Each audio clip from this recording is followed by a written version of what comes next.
तो देखो जीएसटी में ना एक काफी अच्छा कंसेप्ट है डीम्ड रजिस्ट्रेशन का जीएसटी के लिए। जिनको नहीं पता वो बताता हूँ मैं। मान लो आपको जीएसटी के लिए रजिस्ट्रेशन करवाना है, ठीक है। तो आपने सब फॉर्म में भरा पूरा प्रोसेस वाइज और एप्लीकेशन सबमिट कर दिया। तो मैनुअली एक बंदा चेक करता है डिपार्टमेंट में, सब फॉर्म चेक करेगा, डिटेल चेक करेगा, सब वैलिड लगेगा तो वो अप्रूव कर देगा, ठीक है। कुछ 7 से 15 दिन के बीच में आपको मिल जाता है। बट मान लो अगर बंदे ने टाइम पे चेक नहीं किया तो 7 दिन के अंदर आपको वो डीम्ड अप्रूव हो जाता है, ठीक है। 7 दिन के अंदर, यानी कि अगर 7 दिन के अंदर डिपार्टमेंट वाले बंदे ने या मतलब ऑफिसर ने अगर चेक नहीं किया तो आपको वो जीएसटी नंबर जो है अप्रूव हो जाएगा और आपको जीएसटी नंबर आ जाएगा आपका, परमानेंट वाला, टेम्पररी नहीं, ठीक है। तो ये बुक में लिखा है, एक्चुअल में ऐसा नहीं होता।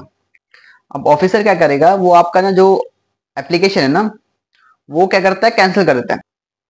ये जो 7 डेज वाली स्कीम है ना, ये बहुत कम चलती है, 1%, सिर्फ 1%।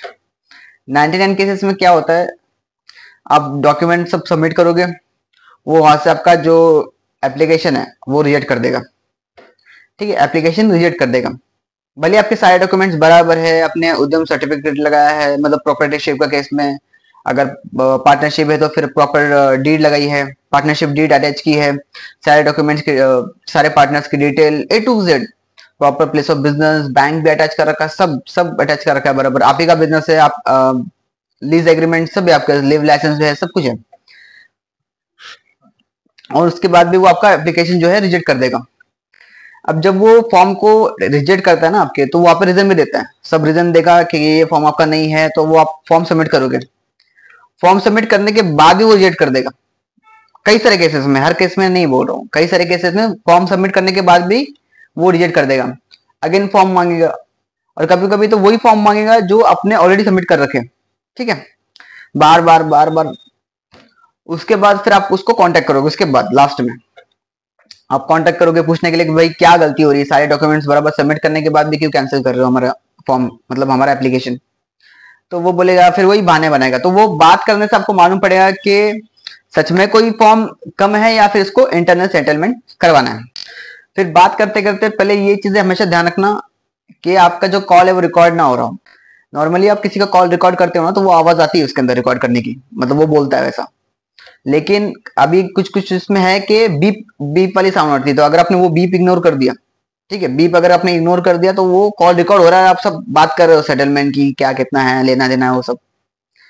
उसके बाद और एक नया है मेरे फोन में, ये मेरे वाले फोन में ये फैसिलिटी है कि मैं किसी का कॉल रिकॉर्ड करूंगा तो उसको मालूम ही नहीं पड़ेगा, ना बीप बजेगी ना वो साउंड आएगा रिकॉर्डिंग वाला, ठीक है।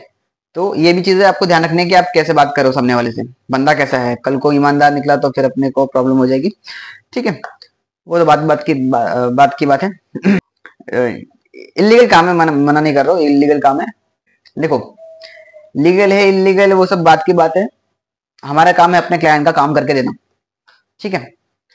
उसका क्लाइंट का काम कहीं पे अटक रहा है तो उसको सजेस्ट करना, डिपार्टमेंट की वजह से अटक रहा है तो डिपार्टमेंट से बात करके सेटलमेंट करना, ये सब हमारा काम है।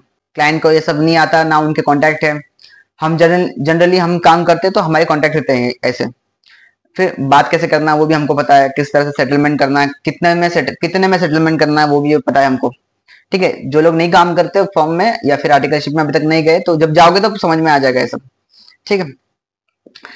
तो अभी आपने सारा सेटलमेंट कर लिया, ठीक है। दो चीजें, या तो डॉक्यूमेंट मिसिंग होगा आपका, डॉक्यूमेंट मिसिंग है तो फिर तो वो लेजिट है कि आपको डॉक्यूमेंट सबमिट करना है, उसके बाद वो आपका अप्रूव कर देगा। बट बार बार वही कर रहा है, डॉक्यूमेंट रिजेक्ट कर रहा है, मतलब एप्लीकेशन रिजेक्ट कर रहा है डॉक्यूमेंट सब सबमिट करने के बाद भी, उसके बाद आपको समझ जाना है कि ये सेटलमेंट वाला काम है। अब आप सेटलमेंट की बात करोगे, फिर वो सेटलमेंट का कैसे कैसे होता है वो आप समझोगे जब आप काम करोगे तो, ठीक है। एनवलप में या फिर टेबल के नीचे से, वो सब बात की बात है। ठीक है, ये सेटलमेंट हो गया सारा का सारा।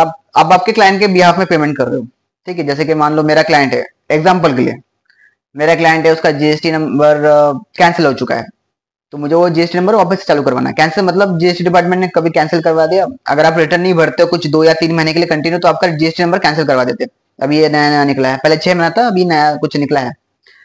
तो मान लो आपका जीएसटी नंबर कैंसिल हो गया, मतलब आपके क्लाइंट का, और आप चालू करने गए हो, तो revocation of cancellation of GST number, ऐसा एक फॉर्म भरना पड़ता है उसके लिए।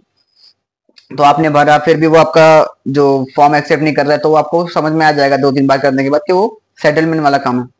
अब सेटलमेंट के लिए गए हो, आपने सेटलमेंट भी सारा का सारा कर दिया। अब क्लाइंट ने खाली इतना बोला है कि उसको जीएसटी नंबर चालू चाहिए, ठीक है, उसको जीएसटी नंबर चालू करवा के चाहिए, जो भी करना पड़े। तो अब आपने सारे काम कर दिए, आपने जीएसटी नंबर चालू करवा के दे दिया, एंड क्लाइंट के बिहाफ में आपने पेमेंट भी कर दिया। तो आपने जीएसटी नंबर चालू करवा के दे दिया, अभी क्लाइंट के बिहाफ में आपने सारा सेटलमेंट किया। अब क्लाइंट से किस तरह से पैसे लोगे?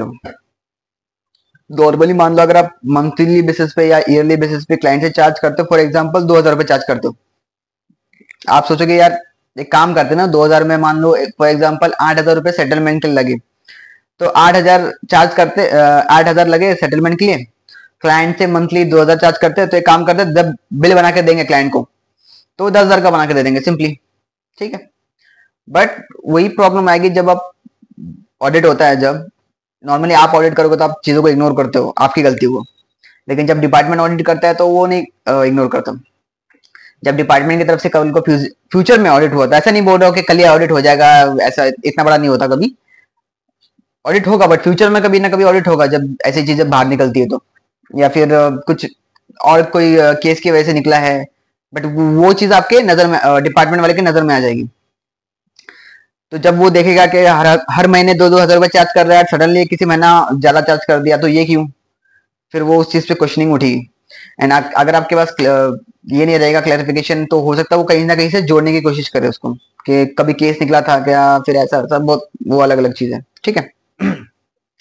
तो इसका सिंपली एक क्या तरीका रहता है कि आप जब चार्ज करोगे, ठीक है, 2000 रुपए तो आप मंथली चार्ज करते ही हो अपने क्लाइंट से, ठीक है, मैं एग्जांपल के लिए बता रहा हूँ, आप क्वार्टर भी करते होगे या फिर ईयर वाइज भी करते होगे, वो सब अपने अलग अलग बातें हैं।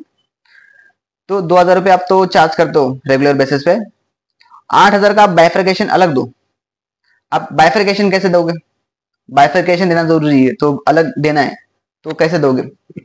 ये नहीं डालना कि internal settlement with department, client के साथ, डिपार्टमेंट के साथ में इंटरनल सेटलमेंट का मतलब एक ही रहता है, ठीक है। तो कोई भी इंटरनल सेटलमेंट वाला मत लिखना ऐसे, वरना बेकार में फंसोगे। और ना ही क्लाइंट को लिख के देना कि हमने इंटरनल सेटलमेंट की है डिपार्टमेंट के साथ में। सिंपली आपको क्या डालना है उसमें, और भी कुछ डाल सकते हो उससे मिलता जुलता, जो मैं बता रहा हूँ अभी, क्लियरिंग चार्जेस एक नाम से।